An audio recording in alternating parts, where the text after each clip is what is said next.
The city lights began to twinkle as the last visitor left the zoo. A gentle quiet settled over the animal enclosures, a soft blanket of peace after a day filled with laughter and excitement.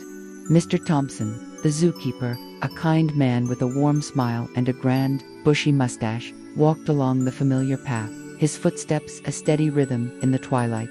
He checked each gate, making sure all his animal friends were safe and sound for the night. "Good night, Gigi," he called softly to the giraffe, whose long neck was already drooping with sleep.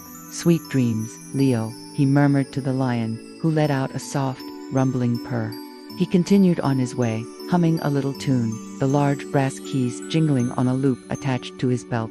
But as he passed the red panda enclosure, a pair of bright, curious eyes watched his every move. This was Pip, a mischievous little red panda with a coat the color of a fiery sunset and a spirit full of adventure. Pip loved Mr. Thompson, but he was also incredibly curious about where the zookeeper went every single night. Tonight, his curiosity was about to get the better of him. With the stealth of a tiny ninja, Pip scampered down his favorite branch, crept to the edge of his enclosure, and with a swift, silent flick of his paw, he snatched the jingling keys right off Mr. Thompson's belt. The zookeeper, lost in his happy tune, didn't feel a thing. He locked the main gate with a final, satisfying click and headed off toward the glowing lights of the town, completely unaware that a little adventurer was about to begin a grand escapade. Holding the heavy keys in his mouth, Pip hopped down from the fence. His first stop was Gigi the giraffe's home. The lock was tricky, but Pip was clever. He fumbled with the keys until one of them turned with a soft clink. Gigi poked her head out, blinking in surprise. Pip just gave a little nod, as if to say, "Follow me." Gigi, always up for something new, stepped out gracefully. Next, they tiptoed over to Leo, the lion's den. Pip found the right key even faster this time. Leo, the mighty king of the zoo, emerged not with a roar, but with a confused and sleepy yawn. He saw Gigi and Pippin, shrugging his massive shoulders, decided to join their mysterious procession. Their last stop was for Miko, the monkey. Miko was wide awake and practically bounced with excitement when Pip unlocked his enclosure. He chattered happily, ready for an adventure. Mr. Thompson continued his stroll home, completely oblivious to the silent, furry, and very tall parade following just a few steps behind him. The town was quiet, the streets bathed in the soft, golden glow of the streetlights. The four animals walked in a single file line. Pip led the way, his little head held high with importance. Gigi's long legs made her steps almost silent, her head towering above the street signs. Leo padded along on his soft paws, looking more like a giant, fluffy house cat than a fearsome predator. And Miko, well, Miko couldn't resist doing a few cartwheels and handstands along the way, his energy bubbling over. They passed by bakeries with the lingering scent of bread, and quiet houses where families were settling in for the night. It was a strange and wonderful sight, a secret parade marching through the sleeping town under the watchful eye of the moon.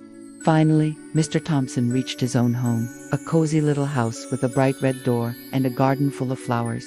He unlocked the door, stepped inside, and called out, "Honey, I'm home," without a single glance behind him. As the door swung shut, Pip, with a little help from Leo's nose, pushed it open again just enough for the animal crew to slip inside. The house was warm and inviting. Gigi was so tall that the only way she could fit was by poking her head through an open window on the second floor. Looking like a very unusual, long-necked curtain, Leo surveyed the living room, decided the soft, plush rug in front of the fireplace was the most comfortable spot he'd ever seen, and flopped down with a contented sigh. Miko, spotting a large bowl of fruit on the kitchen counter, immediately scrambled up and began juggling 3 bright red apples, chattering with delight. Just then, Mrs. Thompson came downstairs, wearing her fluffy slippers and a kind smile. She stopped in her tracks, her eyes wide. She saw a giraffe's head peeking into her bedroom, a lion snoozing on her favorite rug, and a monkey having a fruit party in her kitchen. For a moment, she was utterly speechless. But she wasn't scared or angry. She looked at these gentle, sleepy invaders, and then she saw little Pip, sitting proudly in the middle of it all. The zookeeper's keys laid out in front of him. A wave of understanding and amusement washed over her. She knew her husband's love for his animals was immense, and it seemed the animals felt the exact same way about him. Instead of shouting, a warm, gentle laugh escaped her lips. "Well, now," she whispered, so as not to wake her husband, who was now dozing in his armchair. "This won't do. You'll all catch a cold if you sleep here." She walked over to Leo and gave him a gentle scratch behind his ears. The big lion purred, louder than ever. She offered Miko a banana, which he took with a polite little bow. Then, she looked up at Gigi's curious face in the window. "Time to go home, everyone," she said softly, with a kindness that all the animals understood. She led the sleepy parade back out the red door and through the quiet, moonlit streets. She didn't need a map. She had visited the zoo so many times she knew the way by heart. One by one, she guided them back into their enclosures. She tucked Leo into his den, helped Gigi get comfortable in her tall barn, and watched as Miko curled up in his favorite hammock. Her last stop was Pip's enclosure. She gently took the keys from the sleepy red panda, who was already starting to dream of his next adventure. "You're a little troublemaker, aren't you?" she whispered, stroking his soft fur. She locked the enclosure securely and tiptoed back to the main gate. Back at the house, she found Mr. Thompson snoring softly in his chair. With a secret smile, she carefully slipped the heavy ring of keys back onto his belt loop, right where they belonged. He stirred slightly but didn't wake up. The great animal escape would be their little secret. The next morning, as the sun rose, the final shot shows Mrs. Thompson sipping her morning coffee by the window. She looks towards the zoo, a place she now shares a special secret with. The camera then zooms in on Pip, curled up in a tight, furry ball, fast asleep in his enclosure.